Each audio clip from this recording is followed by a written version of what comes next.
Hi everyone. So this is my first live streamed video. I am here in my studio just practicing, playing with some ideas. Yesterday I had a lesson with a student who is supporting me on Patreon here, which is so wonderful. I so much appreciate all of your support. That's for another time. What he was asking for is more, he was really interested in signing up because he wanted videos about the creative process, more information about how I make the music I make, what happens in jam sessions, what happens in rehearsals, what happens in the composition process. So I'm sitting here just messing around with some ideas and thought I would try uploading a little thing about how my mind is working right now to write a little song. Um, so I hope this works. I hope the sound is okay. I hope it's informative. Let me know your feedback. But let's get into it. So I'm just playing with this little, this is my 10-string guitar. Hi, 10-string guitar.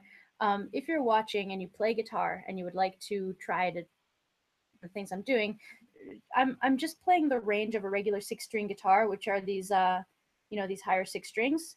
These other 4 strings, just completely ignore them. They're bass notes. I'm not going to use them right now, so try to ignore them. I know it's kind of confusing. It's confusing for me. That's why I practice it.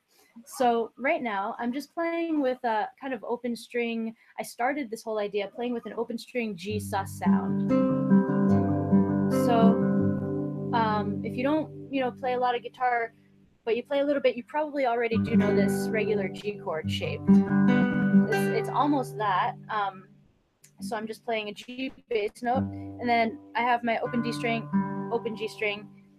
The only difference is I'm adding a C on top, and that's what creates the sus sound. So sus meaning the 4th degree of the scale. So C being 4 notes away from G makes it a G sus sound. Now G sus is usually a kind of, any diatonic harmony is a 5-chord sound. So if I'm playing a G sus right now, it's really telling the ear that I'm in the key of C. So as I'm playing with this open sound that I'm only playing it because it makes me happy, I like it, my instinct is like, what happens if I go to a type of C chord? I like that. It might sound a little bit different from a regular C chord, and that's because I'm adding here a ninth. So I keep my open D string like I had in the G, and I keep it when I play the C bass note, and that's creating like a add 9 sound. And I'm even adding a whole other 9, so I have 2 Ds and my C, and still open G. So between this chord and this chord, I keep my 2 open strings consistent, which makes it sound really open and really spacious and good sounding. So I just started playing those chords and got inspired, and this is really how the composition process works for me. There's really no coincidence why it's called playing music. It really is about play. It's about exploration, curiosity, literally playing with sounds, mixing and matching. The theory helps so much because it helps you get to the choices that are going to sound pleasant faster. So in this little ditty that I created, which I'll play for you in a minute, the next chord that piqued my curiosity came from a theoretical or technical sort of question, which was like, well, I want to stay in C. I want to stay in this key, in this tonality, because I want it to sound pleasant still.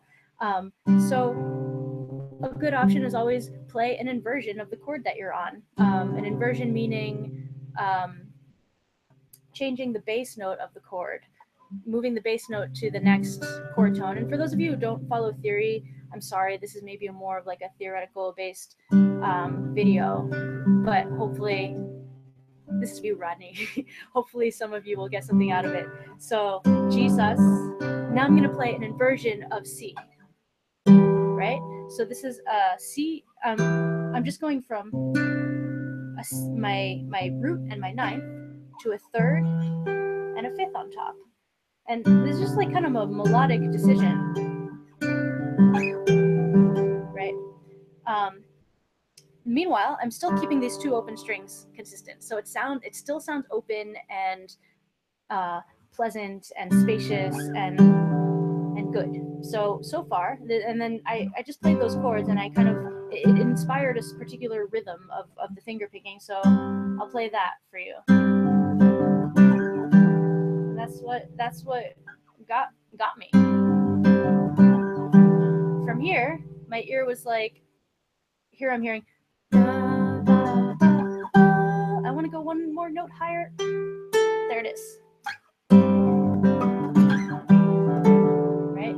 So it's as simple as that. It's like playing things that you know that are within your realm of understanding of music, plus things that your ears just like, I really just want to hear that. So in this case, like I really just want to hear that higher note. So that's the beginning of the phrase. At this point in my composition process, I'm within a key, and my curiosity tends to often say things like, well, what happens if I change keys now? Or what happens if I do something else? But I'm not going to just randomly change keys. So here's what I'm going to do. I have a C right here. This is a C. So my tonality is C. I want to end the phrase in a way that's going to go back to my starting point, so this G chord, but I want to do it in like a symmetrical way that's not within the key. So I'm not going to just like go back down C notes. I want to go back down more symmetrically. It's like it's a visual thing. So from C, I'm going to go down a whole step, B flat, go down another whole step, A flat, and A flat, a half step down is G. So that makes sense to my mind. Is I start within the key, and then I end going going down to the original note, but in sort of a different out of the key way. And that sounds cool to me.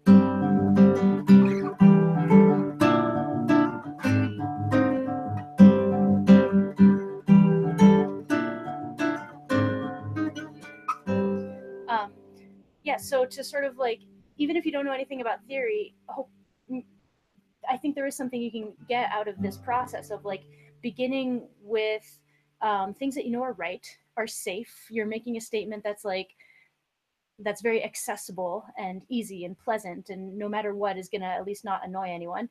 And to end your statement, you're doing something slightly edgy, but it's not a random kind of edgy. It's an edginess that has some symmetry to it, that has some logic to it, even though it's not the logic of maybe like the safe, pleasant realm. It's the logic, it's another kind of logic. So it's sort of bringing in another layer, another color, another feeling.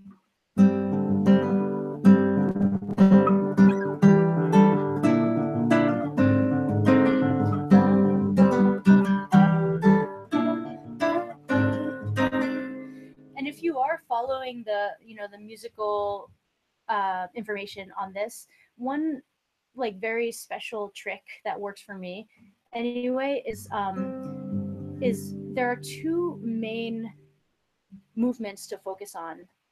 I mean, there are three, but there are two that you can focus on to begin with. One is the melody, and the other is the movement of the bass notes. So in this case, I'm starting we've been talking this whole time. Let's focus on the bass notes for now.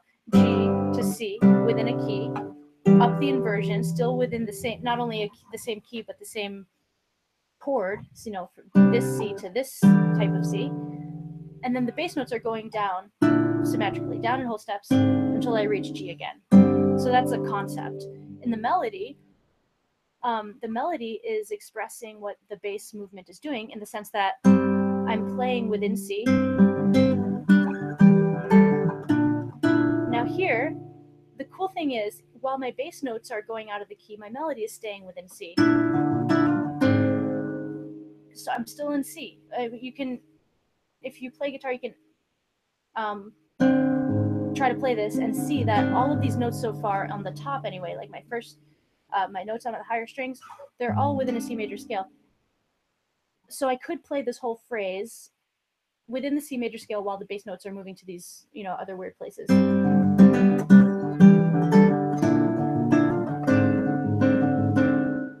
But I did decide to add one note out of the key in the melody, which is just one note before we reach back to the beginning. And that's my decision.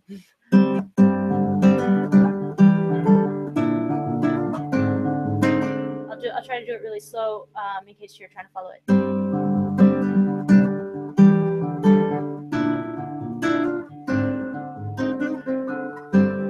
Right. So yeah, I said there are 3 things to focus on: the melody, the bass notes.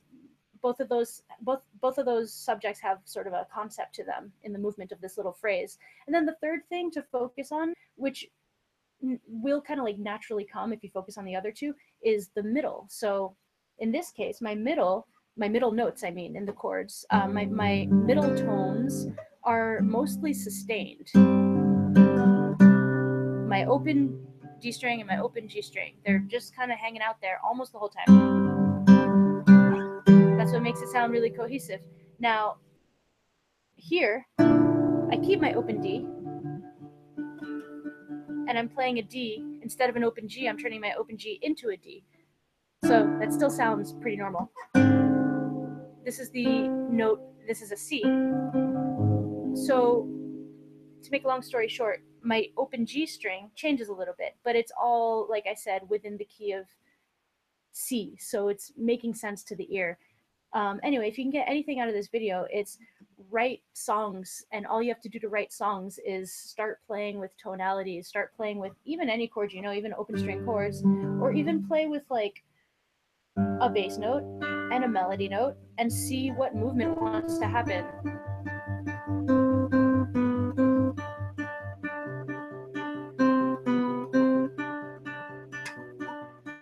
Just see how like different bass notes match and mix with high notes. And I only played something like that to keep it really simple, because you don't need to know a lot or know how to play a lot in order to start exploring what music is.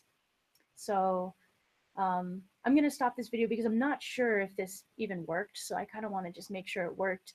And I would really love your feedback. For those of you who are musicians who are subscribing to the to these like videos to get more ideas, I would love to know what you want to know, what interests you, and if this helped. I imagine that this is maybe like or theoretical information for some of you, but for those of you who are like really studying and know the theory and everything, I hope this is helpful, and I hope this is inspiring to your creative process. Okay, I'll do some more later. Bye.